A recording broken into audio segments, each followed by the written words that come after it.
Hello ladies and gentlemen, and welcome yourselves back to Wigan Career Mode. This is episode number 6, I do believe, and today we are going to be looking at the transfer list. It is transfer deadline day, and I wanted to sign these two centre-backs, which are Fabian Schär and John Brooks, both who have fairly decent potentials, and I was kind of just inquiring about them, seeing what I could do, and hopefully we're going to pick up one of them before the end of the transfer window. But as you can see there, Schär, they wanted 8.5 from him, and I was like, you know what, I don't have that sort of money, and I'm not ever going to have that sort of money. So instead I went for 4.5 million, and I also added in a player which was Ivan Ramis, who is someone that we don't need, is a little bit old, is also injury prone as well. So I decided to try and get rid of him in a part exchange deal for Schär. And Anthony Brooks here, they only wanted 2.6. I thought, you know, well, we could probably get away with 2 million on him, and hopefully they would come back with a good reply. Now moving on into, we went quite far into the transfer window, and they finally accepted from Hertha for Brooks in the 5th hour. So at this point I was a bit worried as to whether or not we would actually sign anyone in this transfer window. And we did also sell, I believe, I don't think I included it, but we sold Gary Caldwell, who is 32 years old, injury prone centre back. So yeah, we are a centre back down if we don't sign anyone. So we did again put it up to 4.9 like Basil wanted, and unfortunately Brooks declined, and we were on like 3 hours I believe at this point. So I put it up to 20,000 on the offered wage. I also gave him a 5% bonus as well, and made him crucial first team player, hoping that he would just decide to sign and save me the hassle. But unfortunately no one actually got signed, which was really annoying, because I think he was about to accept on the last hour. So we didn't get Brooks, and we'll try and get Schär possibly in the January transfer window, or Brooks again. But into the first game of the episode, we do have a game against Watford, which is something that we would look to at least get a draw from, as Watford are one of the better championship teams. But straight away over the top ball into Ross McCormack, and unfortunately he couldn't bury it, but very early chances and showing signs of progression. Now down to the right into McManaman, we're now into the 20th minute. Down the side, whips a ball in, and there we go. Ross McCormack does get the ball into the back of the net with a header, and does actually fall over one of the defenders, which I seem to be having a lot on the moment at FIFA. It is quite funny to see them falling over each other, but nonetheless. And that was a very nice finish there. Ross McCormack is probably one of our best players that we have this season, and I'm really looking forward to growing him in the next few seasons and seeing how good he can actually get. But moving on into the 35th minute, we have MacArthur here on the ball, passes it up to McCormack. Well, McCormack goes over the top to Collinson, who is going to run through onto goal, and unfortunately there, couldn't get it into the back of the net. But going into the break at 1-0 was very comfortable against Watford, and as I said, if it gets too easy towards December time, I will put the difficulty up to world class from professional. But you will see that this game, I can't remember if this game or the next one, but it was quite boring. Yeah, not a lot went on really in the first half. It was quite a dull first half to the game, and I was a little bit disappointed with that. But nonetheless, we've got Ake here, who's going to pass it up to McCormack into McManaman. McManaman's going to release the Kraken, and he puts it into the back of the net to make it 2-0, and then falls over like a pansy on the floor.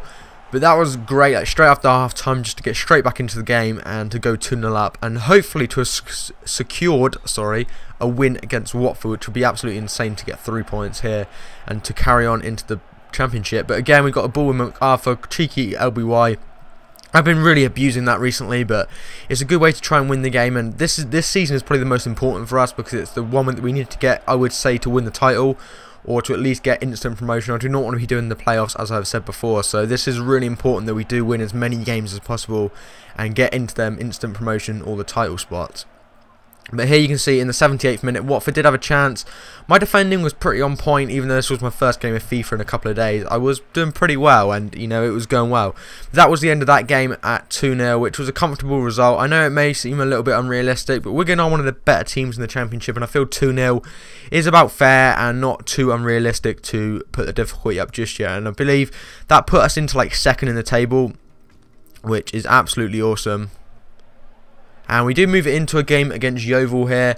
Sorry guys, I thought my recording software crashed, but luckily we are into the game against Yeovil, which I was going into this thinking, you know what, we need to definitely get a win. Yeovil, a very local place. I actually went to Yeovil yesterday with my parents, but Yeovil, one of the worst, one of the less, I don't know, they're not one of the better teams in the league, shall we put it like that. So I was hoping to pick up 3 points against Yeovil, but you can see they were doing really well in the first kind of 45 minutes to try and save. And Stetch here, even though apparently he's been on a bad run of form according to the commentator, he was actually on fire. And you can see that first half I only had one proper shot on goal and they had none, so it was really, really boring. Probably one of the most boring games of FIFA that I've ever experienced was this game against Yeovil Town. And I mean, their keeper was just catching everything. There was no chance of me getting. You can see we were already in the 83rd minute. That's just how boring this game was. There was nothing going on at all.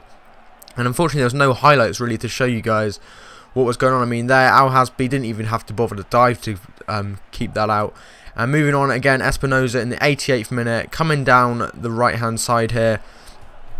I'm going to flick it across like that, trying to get a cross in, and again, Stetch is just there to save it, and it's just ridiculous. Their keeper is on top form today. Unfortunately, that game did end 0-0, and I know that was very quick, but I literally had nothing to show you guys. We didn't really have any good chances on goal, apart from the ones that I did include. But moving on, we do have a match against Burnley here, and I actually decided, even though it's away, I am actually going to sim this match because we haven't simmed any yet, and this series could take a hell of a long time to get through a season, and I want to get two to three seasons done by like 30 episodes hopefully. So yeah, the game against Burnley, I did go into the calendar, which is a much quicker way of simming matches, is just to sim past it, and we did unfortunately lose 1-0 there, as you can see, but it's not too bad. I mean, we are still, I believe, third in the table with 17 points, so it's not too bad, guys. But that is going to draw this episode to a close. And look at this, Belgium. I'm not actually going to accept this offer, but when this came up, I was thinking, holy shit, we've got people like Hazard, Lukaku, Vermaelen, I believe. We've got a lot of players from Belgium, so I may accept that in the coming weeks. So thank you very much for watching, guys. If we could hit this to 5 likes, that would be absolutely insane. And I'll see you in a couple of days for the 7th episode of Wigan Career Mode. Goodbye.